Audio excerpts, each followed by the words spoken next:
ಯಾರಿಗೆ ಕೋಪ ಬಂದಿರುತ್ತೆ ಅವ್ರು ಹೀಗೆ ತಪ್ಪು ಕೆಲಸ ಮಾಡೋದೇ ಜಾಸ್ತಿ. ಕೋಪ ಇರುವವ ಭಗವಂತನನ್ನು ಸರಿಯಾಗಿ ತಿಳ್ಕೊಳ್ಳಿಕ್ಕೆ ಸಾಧ್ಯ ಇಲ್ಲ. ಇವಳಿಗೆ ತುಂಬ ಕೋಪ, ರೋಷಾವಿಷ್ಟಳಾದ ಮನಸ್ಸು. ಹೀಗಾಗಿ ರೋಷಾವಿಷ್ಟಳಾದ ಯಶೋದೆ ಕೃಷ್ಣನನ್ನು ಕಟ್ಟಬೇಕು ಅಂತ ಹೇಳ್ಕೊಂಡು ಹೋಗ್ತಾ ಇದ್ದಾಳೆ.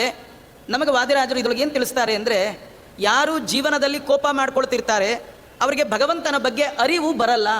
ಇವಳು ಸಿಟ್ಟಲ್ಲಿದ್ಲು, ಅದಕ್ಕೆ ಕೃಷ್ಣನ್ ಕಟ್ತೀನಿ ಅಂತ ಹೋದ್ಲು. ಸಮಾಧಾನವಾಗಿದ್ದಿದ್ರೆ ಕೃಷ್ಣನ ಬಗ್ಗೆ ಗೊತ್ತಾಗೋದು, ಕೃಷ್ಣನ್ ಕಟ್ಟಕ್ಕಾಗಲ್ಲ ಅಂತ ಗೊತ್ತಾಗ್ತಿತ್ತು. ಇವಳು ಕಟ್ಟಬೇಕು ಅನ್ನೋ ಬುದ್ಧಿ ಬರಲಿಕ್ಕೆ ಏನು ಕಾರಣ ಹೇಳಿ? ಕೋಪ. ರೋಷಾವಿಷ್ಟಳಾಗಿ ಮನೆಯಲ್ಲಿ ಇಷ್ಟು ಹಾಲು ಮೊಸರು ಬೆಣ್ಣೆ ಹಾಳು ಮಾಡಿದ್ದಾನೆ ಕೃಷ್ಣ, ಇವನನ್ನು ಬಿಡಬಾರ್ದು, ಇವನಿಗೆ ಶಿಕ್ಷೆ ಕೊಡಬೇಕು, ಕೊಡಬೇಕಾದ್ರೆ ಕಟ್ಟು ಹಾಕಬೇಕು, ತಪ್ಪಿಸ್ಕೊಂಡು ಹೋಗ್ಬಿಡ್ತಾನೆ. ಇದೆಲ್ಲ ಏನು ಕಾರಣ? ಸಿಟ್ಟು.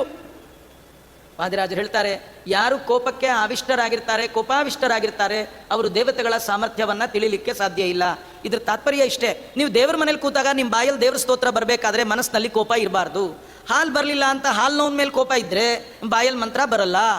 ಪೇಪರ್ ಬರಲಿಲ್ಲ ಅಂತ ಅವನ ಮೇಲೆ ಸಿಟ್ಟಿದ್ರೆ ಬಾಯಲ್ಲಿ ಮಂತ್ರ ಬರಲ್ಲ. ಇನ್ಯಾರ ಮೇಲೆ ಸಿಟ್ಟಿದ್ರು ಕೂಡ ಬಾಯಲ್ಲಿ ಮಂತ್ರ ಬರಲ್ಲ. ದೇವತೆಗಳ ಸ್ತೋತ್ರ ನಿಮ್ಮ ಬಾಯಲ್ಲಿ ಬರಬೇಕಾದ್ರೆ ಮನಸ್ಸು ಪ್ರಶಾಂತವಾಗಿರಬೇಕು. ಸಿಟ್ಟು ಮತ್ತು ಕೋಪಕ್ಕೆ ಒಳಗಾದ ಮನಸ್ಸಿನಿಂದ ಭಗವಂತನನ್ನು ದೇವತೆಗಳನ್ನು ತಿಳ್ಕೊಳ್ಳಿಕ್ಕೆ ಸಾಧ್ಯವೇ ಇಲ್ಲ. ಸಿಟ್ಟು ಬಿಟ್ಟು ನೀವು ದೇವರ ಮನೆ ಒಳಗೆ ಹೋಗಬೇಕು.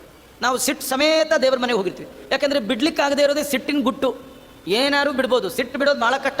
ಏನಾರು ಮಡಿಲಿರುವಾಗ ಯಾವ್ದಾದ್ರು ಪುಟ್ಟಗಿಟ್ಟು ಮಕ್ಕಳು ಮುಟ್ಬಿಟ್ರಂತೂ ಮುಗಿದೋಯ್ತು. ಬೆಳಗ್ಗೆಯಿಂದ ರಾತ್ರಿವರೆಗೂ ಆ ಮಗು ಕಂಡಾಗೆಲ್ಲ ಸಿಟ್ಟು ಮಾಡ್ಕೊಳ್ತಾನೆ ಇರ್ತೀವಿ.